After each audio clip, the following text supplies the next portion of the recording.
শত শত বছর ধরে মানুষের মনে অনেক প্রশ্নে ঘুরপাক খায়। তার মধ্যে অনেক প্রশ্নের উত্তরই মানুষ বের করতে পারে, আবার অনেক প্রশ্ন আছে যেগুলোর উত্তর মানুষ বের করতে পারে না। তার মধ্যেই একটা প্রশ্ন আছে যেটা মানুষ শুরু থেকে ভেবে আসছে, যা হলো মুরগি আগে এসেছে নাকি ডিম আগে এসেছে। এই প্রশ্নটা মানুষের চিন্তাধারাকে অনেক দূর পর্যন্ত নিয়ে গেছে। গ্রাম থেকে শুরু করে শহর, দেশ বিদেশ সব জায়গায় এই প্রশ্নটা মানুষকে পাগল করে দিচ্ছে।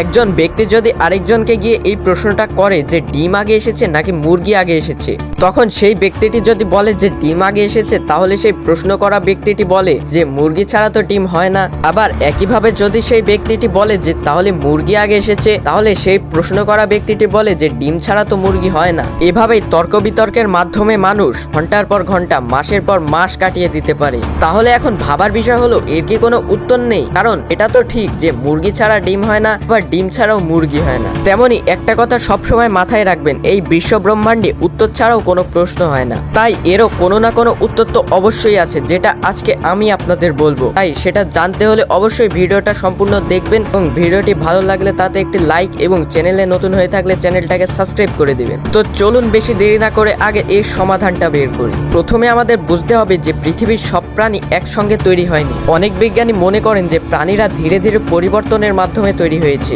আর এই ধারণাটাকেই বলা হয় ইভলিউশন। এখন সবার আগে আমাদের বুঝতে হবে যে ইভলিউশনটা কিভাবে কাজ করে। যদি সহজভাবে বলতে যাই, তাহলে অনেক প্রজন্ম ধরে প্রাণীরা ধীরে ধীরে বদলে যায়, সেটাই ইভলিউশন। মানে ধরুন, আপনার বাবা আর আপনি কি একই রকম দেখতে? নিশ্চয়ই না। একইভাবে আপনার দাদু আর আপনার বাবা কি একই রকম দেখতে? এই ব্যাপারটাই। আচ্ছা, আপনি একবার ভাবুন যে আপনাকে যদি আপনার বাবাই জন্ম দেয়, তাহলে আপনি তার মতো দেখতে কেন হলেন না? আবার আপনার বাবাকে যদি আপনার দাদুই জন্ম দিয়ে থাকে, তাহলে তিনি বা তার মতো কেন দেখতে নন? প্রত্যেক প্রজন্মেই ডিএনএর কোনো না কোনো পরিবর্তন আসে, আর সেই পরিবর্তন কত পার্সেন্টেজের হয় জানেন? মাত্র 0.0001%। তাতেই এত তফাৎ এনে দেয়। আর এটা যখন প্রজন্মের পর প্রজন্ম ধরে হয়, তখন সেটাকে ইভলিউশন বলে। এখন দেখি মুরগির বিষয়টা। আপনি জেনে অবাক হবেন যে একসময় পৃথিবীতে একটাও মুরগি ছিল না, বরং মুরগির বদলে ছিল এমন একটা পাখি যারা আজকের মুরগির মতোই দেখতে ছিল, যাদের নাম ছিল প্লুটো চিকেন। একদিন সেই পাখি একটি ডিম দিল, কিন্তু সেই ডিমের ভিতরে ঘটে যায় একটি ছোট পরিবর্তন, যাকে বলা হয় জেনেটিক মিউটেশন।